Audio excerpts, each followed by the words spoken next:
So yeah, I guess Star Wars. Let's dive into that next. That's in my wheelhouse ish. It's been a while since we've gotten into such topics. So I've been this has been the thing too, is I've been seeing more and more news of this crop up as time has gone on. Mainly recently, in like the last few days, of this Star Wars Zero company, and I'm like, what the hell is all this about? Where is this suddenly coming from? Because the trailer that I see for the announcement trailer was 11 months ago, and I was trying to recall too, is like, did Hitman and I ever take a look at this? I don't think so. Like, before we had stopped doing Saturday Night Sith, like, what did we ever look at this? Was this ever something that came across our list of things to go over? Because I see it's from April 22nd, 2025 for the, like I say, the announcement trailer. So I'm going to look at this first, and then I'll get into, we'll start kind of looking at and I guess reacting to the PC Gamer video.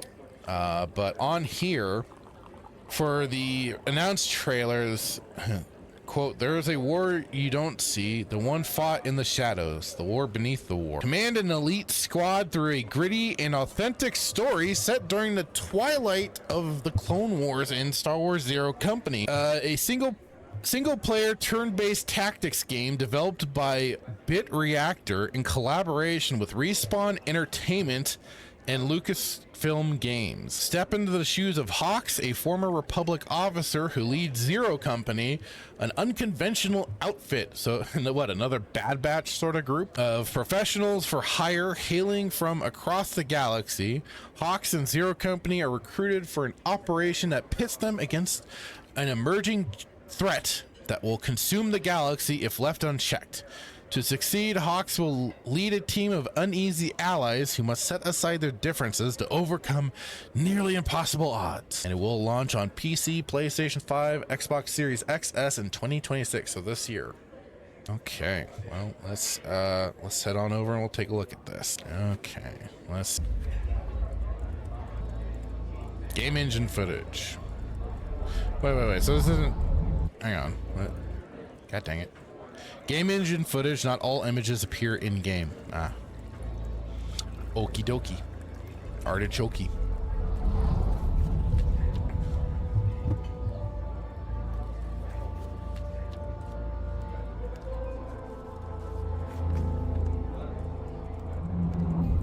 When people talk about the Clone Wars, they talk about the big moments. The crisis point, planetary invasions, all-out assaults. Welcome back, Sergey. Truth is, there's a war you don't see. The one fought in the shadows, the war beneath the war. Okay, this is all, like, when I first saw this room in particular, the way they first framed the shot, this is just making me also think of, like, the ship from Fallen Order. Because they kind of had, like, a little display room like this, like right outside the cockpit as well. I don't feel like they're getting a lot of variations on their ships right now, or have been since Disney took over. Fought in the shadows, the war beneath the war. A war that's won with the right strategy. Surveillance, ciphers, good old-fashioned sabotage.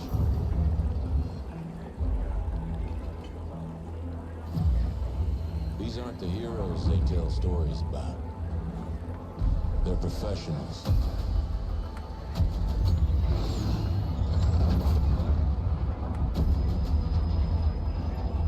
Oh, we've got a Jedi there. Is to take on the impossible.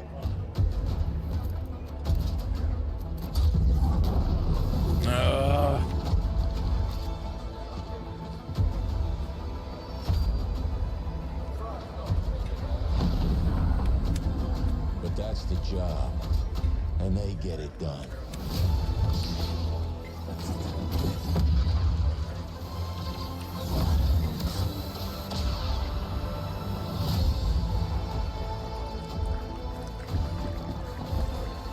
Pre-alpha game footage.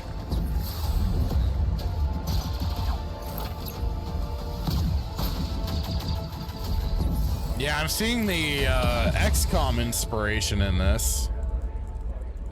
Oof, Electronic Arts. Oh, right, because of Respawn. I'm like, what? Really? Electronic Arts? God damn it. So is this gonna be like the Star Wars Suicide Squad sort of thing too? I just can't look at this and not know just all of the irreparable damage done to, in particular, the Mandalorians there, which is just funny just to see one in this little group, considering during the era of the Clone Wars, for the most part, this would have been for Filoni's Star Wars is more or less the Death Watch, but then they kind of gave the Mandalorians their balls back after they were turned into a bunch of pussy fists. So, and then you got the one lone clone trooper, which just feels kind of odd. And he's in like Mark 1, in like the Phase 1 clone. He's got like the Phase 1 clone helmet too. And I know they had, during this time, they did send some Jedi on certain I hate to say Black Op missions, but definitely like some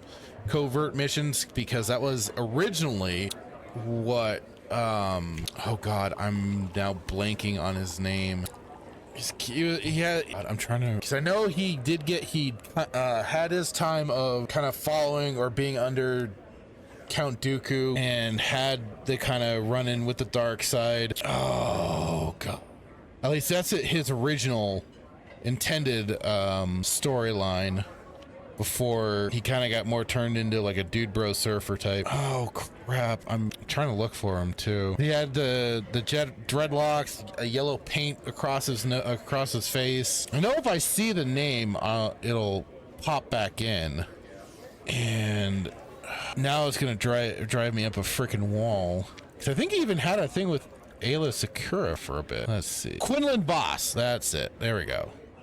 Quinlan Voss, yeah. So he kind of did some kind of, I want to say kind of underground missions for the Jedi, but I mean, like it was, they weren't quite doing a lot of that stuff. But so I'm at a bit of a loss with Midnight Suns, Sergey, because I never checked into that game at all. Card system aside, it just never. Neo had the Quinlan Boss. Thank you, sir.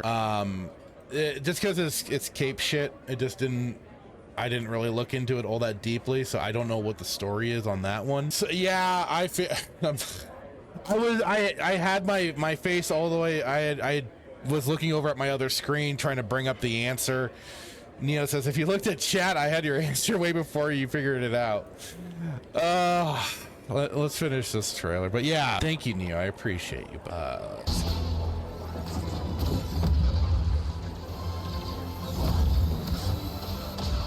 Oh wait, did I already finish it? I already finished it, didn't I? Yeah, because then they just show off the XCom style gameplay, which, I mean, honestly, I'm almost like, just install all the mods for XCom, and there you go. But here we have also, like I said, PC Gamer. They have their little video on it. As they say on here, Star Wars Zero Company surprised us when EA Star Wars invited PC Gamer to be one of the first outlets in the world to play their new game. Ted Litchfield went in with high expectations. A Clone Wars tactics game made by former XCOM and Jedi Survivor devs is a slam dunk. Oh, the overconfidence here. But even these were surpassed. It blends the familiar combat of XCOM with sumptuous third-person action adventure storytelling and a healthy dose of Mass Effect style RPG management. Neo's ears probably perked up, and could be a game of the year contender. We'll see about that, but we could take a look at this and see what they have to say in all this. I want to change the way we tell stories in the genre, and I want to make choice even more. We should have better frame rate, better graphics, better stories, because we can take a moment, have an immersive. Just right there. Better graphics does not always mean, though, better game or better storytelling. People pull off a lot of great storytelling with less graphics, or most of all, and most importantly too, a certain stylized art direction for the game is probably what helps out a lot in the end too.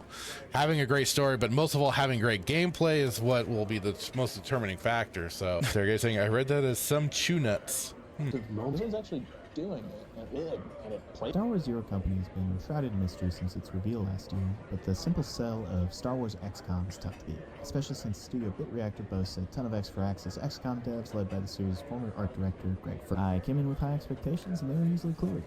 This is going to be a great game, not just for tactics fans, but anyone who digs Star Wars or cinematic RPGs like Mass. In addition to 4.5 I feel like hours just of hands-on time buzzword. with the game, I interviewed many of the devs behind it and dug into what you can expect from Zero Company when it releases later this year. Unfortunately, I wasn't allowed to capture footage of my play session, but EA has provided screenshots and artwork to help illustrate the game's current state. So wait, do they have us? Does he have a link to check out these screen? Okay, let's just keep going with this. Hands-on preview. Zero Company is a Clone Wars story. You'll play through a deep single-player campaign that pitches your squad against separatist droids, criminal gangs, and a new faction, the separatist-aligned cult, the Infinite Coil, who are bent on releasing a deadly plague across the galaxy which imbues unusual and superhuman abilities on the host. Star Wars and the Clone Wars era were presented with a very specific, Republic-centered perspective. But we know, as the audience, that the Republic becomes an empire eventually, and that maybe the perspective we're getting here in the Clone Wars is sort of biased from a certain point of view. Having get it ideology was really interesting because we know the way to take out. The dust will settle into an era of rebels and empire, of very light and dark, good and evil. But things aren't so clear, and very interesting opportunity to present a player perspective. You play as Hawks, a former Republic officer now leading an elite squad of professionals for hire. They're both your point of view character and a strong battle. Think Commander Shepard by way of one of those tactician characters from Fire Emblem. You're not a lone hero, kind of standing up against the world, felling enemies, but with a swing of your blade. You're a relatively ordinary person. You're leading a tactical squad. You're leading an organization, but you have to make them work together in order to achieve a goal. It's a fantasy of leading a squad. You experience the story directly. You're not a removed figure. You're there. I felt when I came on board the project, satisfying Star Wars story. That's who we empathize with. The people who kind of get dirty and have boots on the ground with it. So that's why. I think the thing that surprised me the most was how RPG it is. You're talking to people. We have these author heroes who are Jedi Padawan slingers. But what? I know that they're just trying to show off stuff. They're not trying to get into a whole lot of the details because they want to still keep things murky. But why? Why a Jedi Padawan in particular? Who would have sent their Padawan off? Why would the Jedi allow a Padawan to go off into this sort of a group? That it just doesn't make sense. An unborrowed sniper and a clone soldier. These really iconic. Also, why was the clone soldier sent into this group?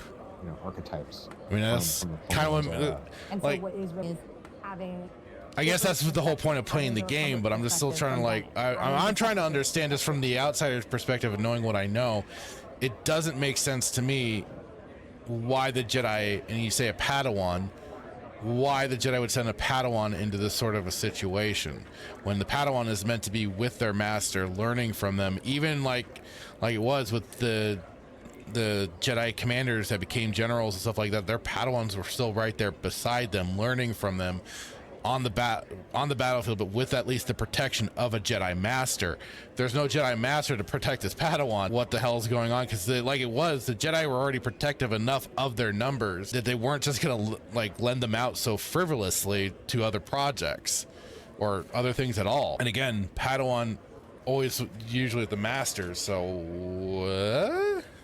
From Runa, from the underworld, who's just here. Having them be introduced into the story of Zero Company and recruited into the squad one by one provides us a lot of momentum to kind of carry them. So recruited by this guy. Why would this guy, a tactician, recruit an inexperienced Padawan? Superhero stuff. Genuinely funny moments. We also have our bond system. Zero Company squad, grows and becomes actually more capable. Two heroes can actually cross-train and learn each other's abilities as their bond and their affinity for each other's grow. It rewards you for the squad that you put together, and it rewards the way that you play. Okay, so you're getting other. You got a scoundrel, astromech, a gunslinger, and a scout. But it seems like you're getting some other different choices for what kind of characters you want to put together, or other characters in the game that you can recruit. Squad that you put together, and it rewards the way that you play. Yeah, we hope you care about. I know I do, especially as I'm building bonds with them, and they start to become more and more. So you get to customize out an astromech, Got the different, play sessions. So when I walk by, I want what they're decorating their desk with, or who they're hanging out with between missions.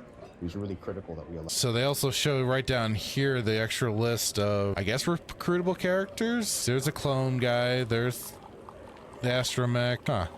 the fracture as well due to your. There's sort of. Sergey saying, I'm just glad that these games are not connected to anything, but they are. They're still connected to the Star Wars universe. They're still connected to the lore as a whole. They're connected to this era of time with the Clone Wars and stuff like that. That's their connectivity. They may not be connected to like main player characters, I guess is what you're maybe referring to, but I mean, they're still being inserted into a big portion of into a big event of the timeline. This isn't like say a Knights of the Old Republic where you're set 1,000 years prior to any of these events, which was probably the smartest thing from what BioWare had done. And then even for oh god, what, Legacy? No, hang on. The whole era for Cade Skywalker, which was then not the distant past, but then that was the far-flung future. Trying to remember what they specifically called that run. Oh, what was it? Because it was supposed to be, I forget if it was like 1,000 or another 100 years into the future for that series. Yeah. Pretty much, Neo. They're connected to Disney's Star Wars, which is all we know is not Star Wars, right? It's basically the skin suit. They're just wearing the skin suit of Star Wars. Sergey says the menu gives me Battlefront 2 vibes, as in the new one. I figured that's what you meant, which is not always the best, because that game, I remember when that game came out, and oh my god, it was such a dumpster fire. I remember even when I had people asking me about it in the store that I worked, I warned them about all of the microtransaction BS that was going on with that game at the time. And I may have dissuaded some people or just made them go elsewhere to buy the game, but I still was like, I was giving people the heads up of what the hell was going on with this game, the absolute shit show that it was, and just like the almost subversive way they push people to basically needing to get the loot packs and spend money on the game. Sergey says, I'm talking about the movies, but I get what you mean. Fallen Order series, Fallen Order and Jedi Survivor, Disney's High Republic. Oh god, High Republic, which then you fall into the Acolyte stuff. Oh no. Oh lord. But this was for what I'm talking about for Case Legacy. So Star Wars Legacy, which was, like I say, like either 100 to 1,000 years in the future with Cade Skywalker. So that was in the far-flung future. This is like I said, BioWare at least had the smart idea in the past. This is just slapped right into things, much like everything else with Disney Star Wars. It's all within still time frames that are popular enough and enough for the member berries to grab people, to get them to look at more of like, oh, it's the Clone Wars, oh, it's the Empire. There's not. Or Rebellion, whatever, Empire Rebellion stuff. They've still been tacitly they've been kind of doing their later stuff, but not a lot. 150 ABY, okay. After the Battle of Yavin. See, I couldn't quite remember. I knew I was pretty sure it was 100, but I thought it was like, I thought I also saw it was like 1,000 for some reason. I thought I was just quickly scanning through things, but yeah, I see the 130 ABY, 150, yeah. So, thank you, Neo. Appreciate it, buddy. And low intensity conflict. That kind of brings with it. Which I still need to read through that series. I kept trying, but I just never get into it. Yeah, the main story missions are good. You'll have like I just love having the comic panel though from that with Darth Bane yelling at Darth Krayt, calling him a fake Sith. why is it a blip? Really different plan. I can't say I'm really too giving a crap of AAA production value anymore. I mean, I'm getting more into a freaking video store simulator, for God's sakes, than I am worrying about a AAA. That's not a selling point. Down was what drove that is real moments, and we often sometimes call them on team like our deep breath moments. It's kind of that chance for someone who just had their tactical. Oh no! So are we gonna run into? Are we gonna get into true XCOM territory here? You see the 70%. I'm sure that's a 70% chance to hit. Are we gonna have those points of like 98% chance to hit, only for it to completely miss shot? So taking the environment, taking the world, kind of prep gets pumping again.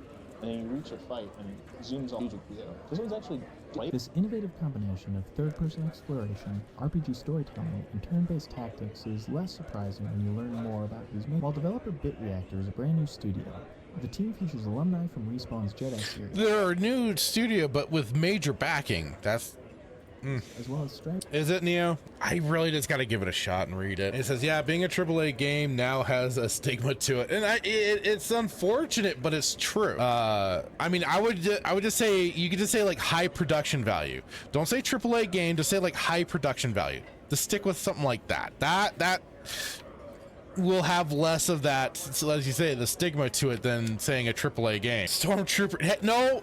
Let's stop this meme. The stormtroopers know how to aim, god damn it.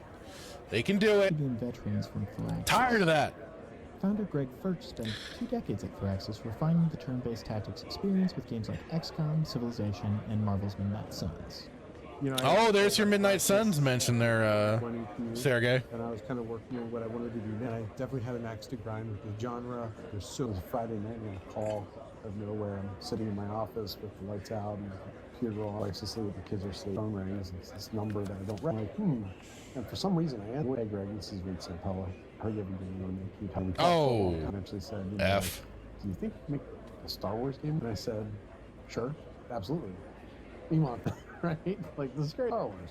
And worked with Respawn for a long time. We've worked with Electronic Arts for a long time, and we've been watching that game in this just seeing the. Hang on, let's roll it back just a little bit. I'm sorry, but seeing Rogue One solo, that those are ready to sour me right there. Like, no, you don't do that. You want the class the.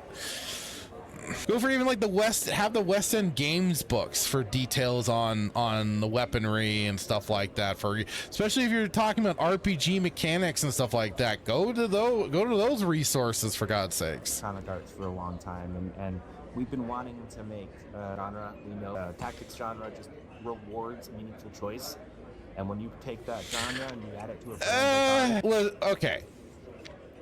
In terms of, since we're basing off of XCOM here, yes, you can make some of the best tactical decisions in that game as possible, but again, even though like 100% chance, if you actually have that 100% chance and you actually hit, awesome, but I mean, you weren't always guaranteed that 100% chance to hit, and that's how freaking I don't know if it was just the inherent difficulty of that game, that even though like you made the right choices to get your characters in the right positions, and unless you're checking a grenade, taking that shot still had a margin for error.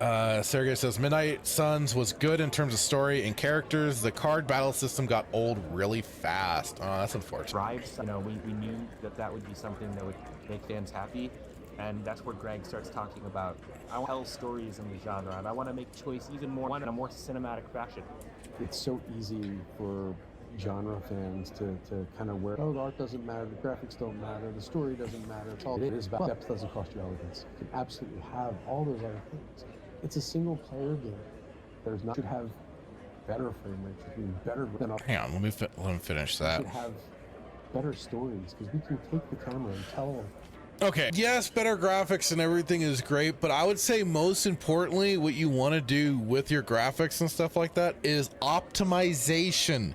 You want to optimize and code your game just right to run on multiple different. This is why graphics also just should not be a major issue. The problem is that you probably have a vocal minority of graphics snobs out there, and I recently encountered one or two when talking about tank controls and Resident Evil, the original Resident Evils, and the way they played and stuff like that, and the very kind of snobbish behavior of you know, oh, who would want to play these old retro style game or these old looking blocky looking games? But it's like, you gotta, for one, have an appreciation for what came before, and definitely have a wide margin for playing different games. They still told a great story with the limited graphics capabilities that they had at the time, but they also, the thing was is that with those quote unquote limited graphic capabilities, certainly like CD and stuff like that of playing or cartridges where they played games, they knew how to frame shots, and that was what was important for that era especially too. But that's just it. You don't need spectacular graphics. One, you do need optimization. You need, first of all, like you said, gameplay. That's where it's key. Then graphics, I would say, again, art style. Pick a certain art direction to go in. You can have like the whole kind of realistic look to it if you want, but then you got to make sure, optimize the game so that it is still playable on some lower end systems, but also this will not cause too many problems for some graphic cards and stuff like that. And also, most importantly, don't put shit like de novo in there. That will also not only cause all the additional problems, because if you don't optimize the game, it'll be the de novo, or it'll be the poor performance of the game itself. De novo may not be even a factor, because sometimes it's not, sometimes it is, but then like it is, then you got both things causing you issues, because the de novo DRM has been known to be either like a resource hog or just causing disruptions for the game itself with its whole quote unquote anti-cheat setup. It's a mess, but I would say optimize the game for low performance systems, and especially for storage means, please bring that down a bit, people. It just feels like you put bloat out there. And especially with like games like Ark, Survivor, or Evolved was horrendous for that. Red Dead Redemption 2 also ate up a lot of space. What I was particularly shocked by was when I had installed Death Stranding. My problems aside with Death Stranding, I could at least say they seem to have optimized space and stuff like that, because I thought it was going to be another like Red Dead Redemption where it's going to be like 100 gigabyte almost, or maybe more, a terabyte, but they haven't gotten that ridiculous yet. But like 100 gigs of storage taken up just for this one game, but they had it down to a moderate, like between 50 or 60 gigabytes of space on the hard drive. Still a lot, but it was certainly a lot less than what I was expecting it to. So that's another thing that I think would also be something to keep in mind for some of this stuff sometimes. You sort of take a moment, have an immersive moment, without it really changing your flow. It's expected. Genre fans got conditioned to believe they should. We're here. How many these studios will say you can have both, and then it still ends up a mess. Another percentage that we're not. Here we are. We have a strong pedigree in space, and there's almost 20 of us that have worked together before, so we're not there. We're taking a chance on someone like us, having vision and the courage and the faith in us, right? To do something new, to do something outside of their norms. I think that's worth not. Once you get into combat, Zero Company should be immediately familiar if you've played. It felt to play a lot of fights where I barely scraped. Puzzles that I get to solve in those spaces. It's like, I need to get this unit that's over here. Then now after I do that, not Overwatch. It's that plot that's rewarding. And then having the challenge to give me novel, unique situations so that I can't fall into a predictable pattern or strategy. Those moments just feel good. They're the moments you tell your friends about when you're playing a game. As with XCom, your squad consists of 4 operators. This stops the action from getting too overwhelming, according to its developers. Most of the games in this particular genotype of tactics games have landed in the 4 to 6 units range.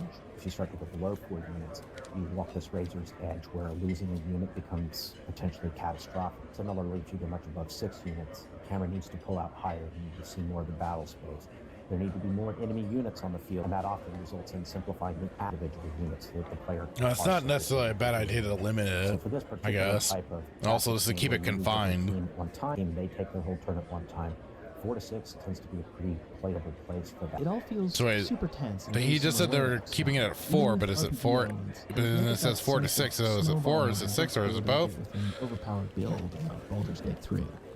And there's the ever-present threat that any of your guys, including the named hero operators, can be killed permanently.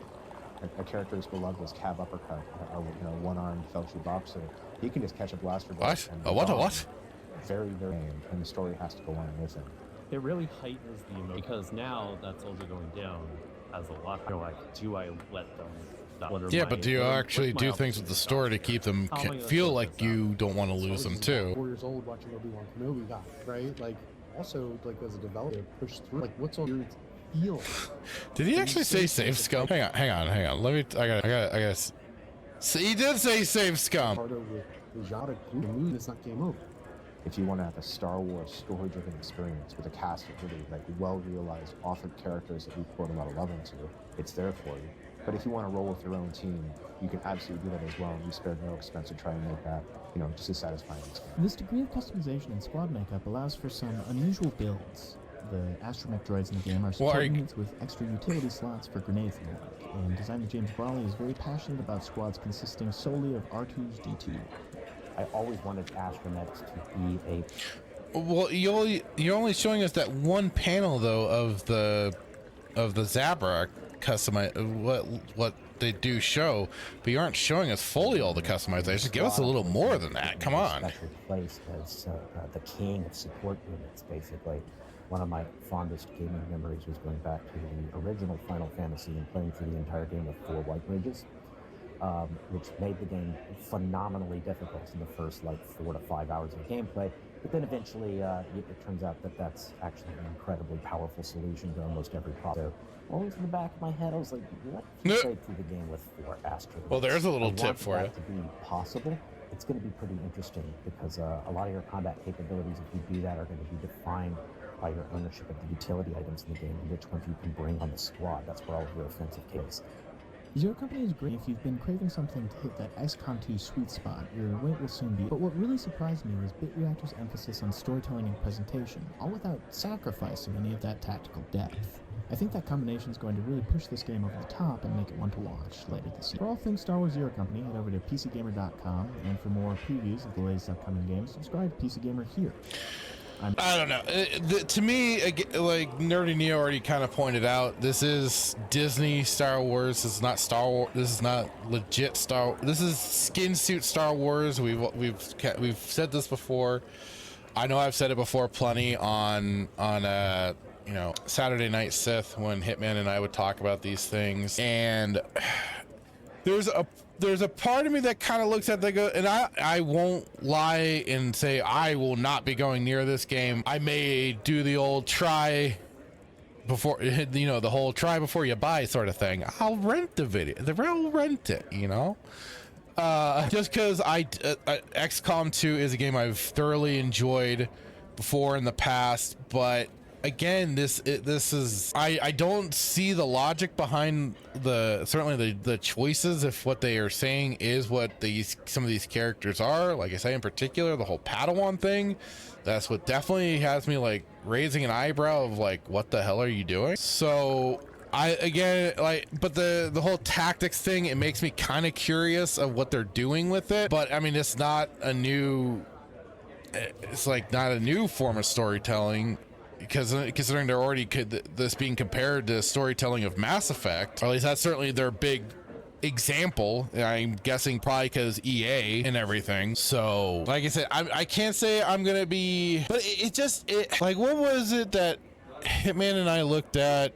It was the kind of, was it Underworld, the Star Wars Underworld? Like even that, so like even seeing that, even though like it had a slight, it was the Underworld of Coruscant and stuff like that. Even though it was supposed to have like a different tone to it, especially when it came to like general Star Wars, it still at least looked Star Wars. Like this is like, yeah, they have your lightsabers and Mandalorian look and crap like that, but like the lack of color, the lack of this vibrancy to the overall tone to what they are presenting just feels not the Star Wars that we are, accustomed to, the one that we know that brings us in.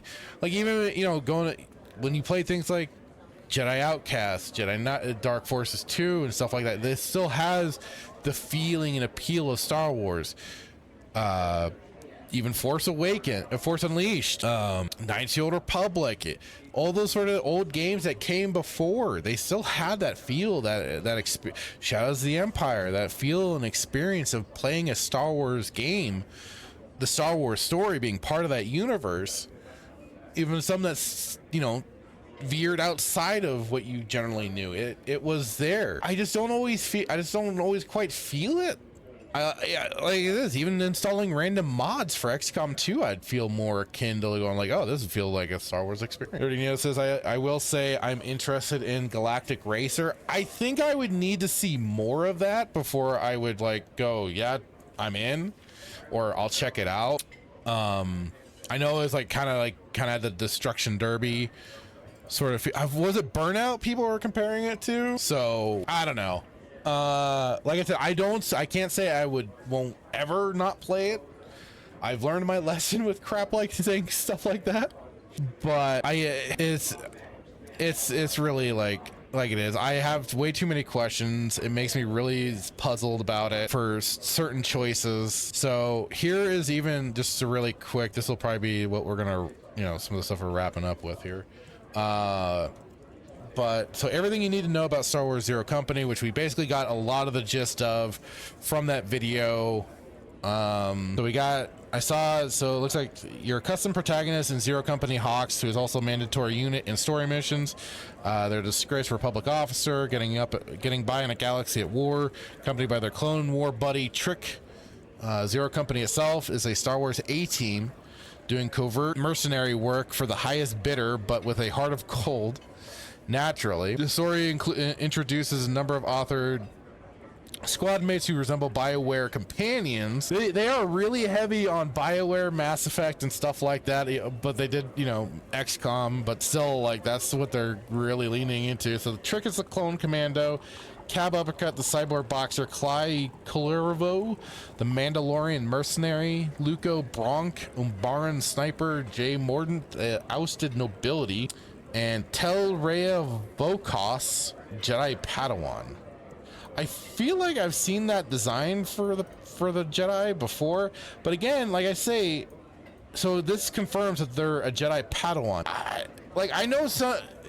I think that was some of the stuff that happened with Filoni's Star Wars was Padawans going on separate missions, but like this, going with a mercenary group in particular, really feels to me off. And something that, even as crazy as things were for the Clone Wars era, I don't feel like would have been a thing. That they would have allowed a Jedi Padawan, with their numbers being the way they were, to go off and be a part of a mercenary group. Again, a mercenary group of all things, not like even some clone army of some kind. No, it's just okay. So this is a created character for this. Never mind. Like I said, I thought the design felt familiar though. No, the Tognath, they are called Tognath species, and they seem to be strictly a Disney creation. Huh. I swear the design felt familiar. Maybe it's just because of everything I've seen around since. I don't know. But let's see here. What else do they kind of... Oh, piss off. Astromech's base classes or specializations are as follow: Assault, Heavy, Sharpshooter, Soldier, Scoundrel, Gunslinger, Scout, and Medic. Medic! Person's favorite was the Gunslinger. They get an attack that refreshes AP on kill, letting you chain together finishing blows.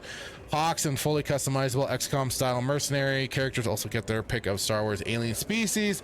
Deveronian, human, Marialan. I hate that word. I hate that fucking one. Togruta, Twi'lek, and Zabrex. Following species are only available to custom mercenaries, not Hawks. So you can get some custom mercs. Neimoidian, Ovisian, Rhodian, and Weekway. Well, you don't want a Weekway. They're 0 intelligence. What the hell is an Ovisian? Is this another... Okay, another Disney creation. This looks like the demon things from frickin' Spawn or something. Like, look at the like anything from Doom. Like the pink demons. I don't know. Anyway,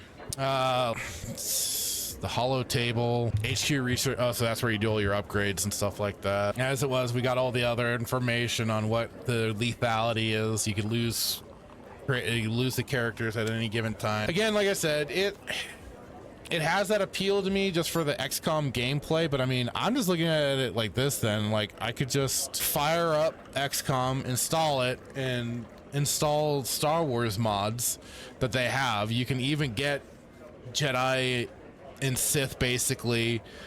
Ew, Neutron, go away. You can get voice packs to make them sound a particular way, and you know, you get the ARC troopers, clone troopers, and stuff like that. Like I said, they have the Jedi and Sith mods. Come on, select all time. There we go. Really? That Thrawn is really still up there? Is this New Thrawn? Yeah, it's New Thrawn voice pack, where he sounds like he's drunk with dentures. So, I mean, to me, like, for now, this is where what I would say would just be my preferred route. If I want, I would just reinstall XCOM 2, get these Star Wars packs added in, and then I could have my Star Wars aesthetic with this sort of gameplay. But again, like I say, I won't say I won't ever play it. I might check it out when it comes out. I'll definitely wait, though, to see. So, again, we'll see. Thank you for watching this clip from Respawn Roast Cantina. Please like and subscribe if you like what you see, and check out the full episode.